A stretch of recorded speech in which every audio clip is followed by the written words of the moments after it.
আজি আমি বেলেগ এটা ধৰ্ম পঢ়িম তো ইয়াৰ আগৰ যিটো অনুশীলনী সেইটো অনুশীলনী শেষ হৈছে অলৰেডি তো ইয়াৰ আগৰ ভিডিঅ'টোত আছে তো আজি আমি পঢ়িম ত্ৰিভুজৰ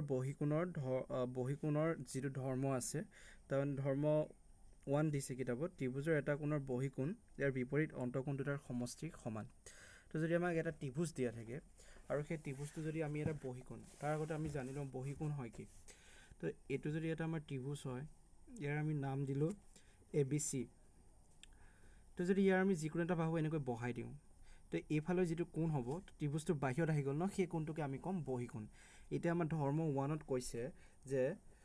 এই যিটো বহিকোণ হ'ব তো এইটো নাম দিওঁ আমি D তো এতিয়া আমাৰ বহিকোণটো কি হৈ যাব ACD তো ACD টো হ'ব আমাৰ বহিকোণ আৰু বাকিখিনি হ'ব আমাৰ ABC এটো হ'ব আমাৰ ত্ৰিভুজটো তো এতিয়া এই ACD টো কি হ'ব মানে ACD সমান কোণ A আৰু কোণ B তাৰ মানে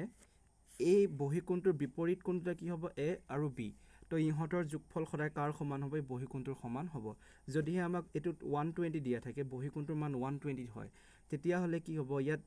এই দুটা A আৰু B যোগ কৰিলে আমি কিমান পাম 120 ডিগ্ৰী পাম তো এটা সিম্পল কিতাপৰ যিটো ধৰ্ম 1 সেইটো দিয়া হৈছে ত্ৰিভুজৰ এটা কোণৰ বহিকোণীয়াৰ বিপৰীত অন্তকোণ দুটাৰ সমষ্টি তো সেইটো কথাই কৈছে তো ইয়াত চিত্ৰত দেখাইছে কিতাপত তো এইটো যদি আমাৰ বহিকোণ হয় তো ACD সমান কি হ'ব আমাৰ কোণ A + B তো এইটো দেখিছা তো এইটো তো এই ধৰ্মটোৰ ওপৰত এটা শ্ৰেণী কৰ্ম দিছে তো এই গতিখিনি দিছে আমি গতিখিনি সলভ কৰিবৰ কাৰণে চেষ্টা কৰিম তো আমি প্ৰথম যেটো ছবি আছে সেইটো পাতিলো তো x y z ৰ মাপবোৰ উলিয়াব দিছে আৰু এনেকুৱা যিবোৰ চিন দিয়া থাকিব তাৰ মানে হ'ব সমান্তৰাল বুজাব তো ইয়াত চোৱা এই দুটা বাহুত এটো চিন দিয়া আছে তাৰ মানে এটো বাহু আৰু এটো বাহু কি হয় সমান হয় তো আমি ফাৰ্স্ট ছবিটো আঁকিলো শ্ৰেণী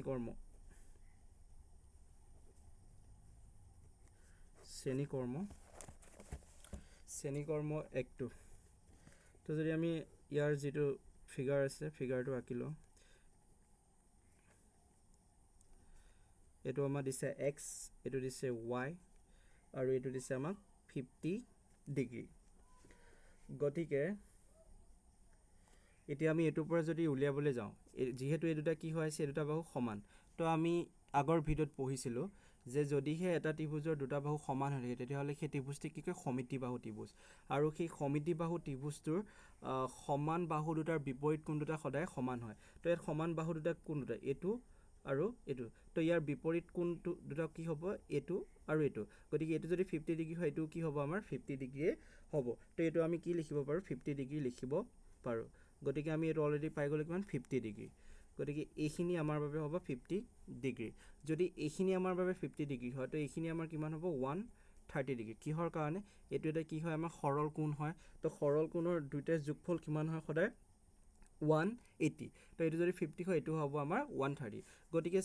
এটো এক্সট্ৰাকে কৰি নাথাকো ফিগাৰটোতে আমি এনেকৈ আঁকি থৈ দিম তো যদি আকৌ এক্সট্ৰাকে আঁকিব বিচাৰা তো এটো আমাৰ হ'ব দুটা বাহু সমান তো এটো হ'ল আমাৰ 50 ডিগ্ৰী তো এটো হ'ব আমাৰ বাবে 50 ডিগ্ৰী আৰু এটো হ'ব আমাৰ বাবে 130 ডিগ্ৰী তো এটা আমি উলিয়াব লাগে y টো তো y টো আমি উলিয়াব পাৰিম কিহৰ কাৰণে এটো হ'ল বহিকোণ তো বহিকোণৰ বিপৰীত কোণটা কি হ'ব এটো আৰু এটো তো এই দুটা যোগফল কৰিলে আমি কিমান পাব লাগিব 130 পাব লাগিব তো এতিয়া আমি ধৰ্ম 1 মতে কি হ'ব আমাৰ y + 50 ডিগ্ৰী = 130 ডিগ্ৰী তাপা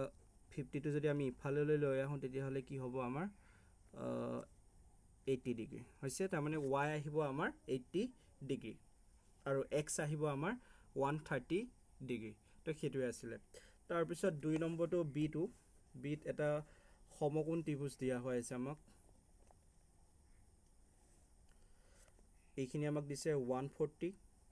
আৰু এইখিনিত এনেকৈ দিয়া আছে এটো চিনৰ অৰ্থ আমি জানো যে কিমান ডিগ্ৰী হয় 90 ডিগ্ৰী অৰ্থাৎ এইখিনি 90 ডিগ্ৰী হ'ল এটো 140 হ'ল এতিয়া যদি এটো 140 হয় এটো হ'ল আমাৰ বহিকোণ তো বহিকোণৰ বিপৰীত কোণটা কি হ'ব এটো আৰু এটো গতিকে এই ছবিটোৰ পৰা আমি কি পাম যে 140 ডিগ্ৰী সমান 90 ডিগ্ৰী যোগ তো এইখিনি আমাক দিছে x দিছে তো x টো উলিয়াবলৈ 90 ডিগ্ৰী যোগ x কাৰণ y টো বহিকোণৰ বিপৰীত কোণ দুটা কি হয় আমাৰ x আৰু 90 ডিগ্ৰী হয় গতিকে x উলিয়াব লাগে 90 টো আমি ইফাললৈ লৈ আহিম গতিকে x = 140 ডিগ্ৰী - 90 ডিগ্ৰী সমান 50 ডিগ্ৰী অৰ্থাৎ x টো আহিব আমাৰ 50 ডিগ্ৰী তাৰপিছত চিটো কৈছে আমাক চিটো কৈছে এনেকুৱা এটা ত্ৰিভুজ দিয়া হৈ আছে তো ত্ৰিভুজটো এইখিনি দিছে আমাক 65 ডিগ্ৰী এইখিনি দিছে আমাক এক্স তো আৰু এইখিনি দিয়া আছে 110 তো সেই একেটা ধৰ্ম 1ৰ মতে কি হ'ব 110 equal to x plus 65 degree কিয়নো এইটো বহিকোণ হ'ব তো ইয়াৰ বিপৰীত কোণটোতে এইটো আৰু এইটো হ'ব গতিকে ইহঁতৰ যোগফল কিমান আহিব আমাৰ x equal to 110 minus 65 degree equal to 45 degree 45 degree তো তেনেকৈ আমি গোটেইবোৰ কৰিব পাৰোঁ তো আৰু দুটামান কৰিম বাকী একেটাই ধৰ্ম একে নিয়ম তো কৰিবলৈ ইমান টান নহয় তো ডি নাম্বাৰটো কৰোঁ তো ডি নাম্বাৰটো যদি আমি কৰোঁ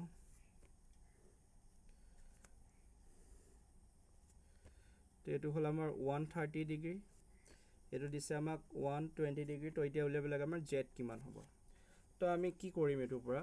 এটা কথা আমি জানো যে এইটো যদি 130 হয় তো এইখিনি কিমান হ'ব আমাৰ 50 ডিগ্ৰী কিহৰ কাৰণে সৰল কোণৰ বাবে তো এইটো আমাৰ কি হ'ল 50 ডিগ্ৰী হৈছে তো এইখিনি আমি 50 ডিগ্ৰী লিখিলোঁ এতিয়া এইটো হ'ল বহিকোণ 120 তো ইয়াৰ বিপৰীত কোণটা হ'ল জেড আৰু 50 ডিগ্ৰী অৰ্থাৎ জেড আৰু 50 যোগ কৰিলে আমি কিমান পাব লাগিব 120 ডিগ্ৰী তো Z plus 50 degree equal to 120 degree এতেকে 50টো ইফালে গুচি যাব 120 minus 50 degree equal to 70 degree অৰ্থাৎ জেড আহিব আমাৰ বাবে 70 ডিগ্ৰী তো এনেকৈ বাকীকেইটাও কৰিব ট্ৰাই কৰিব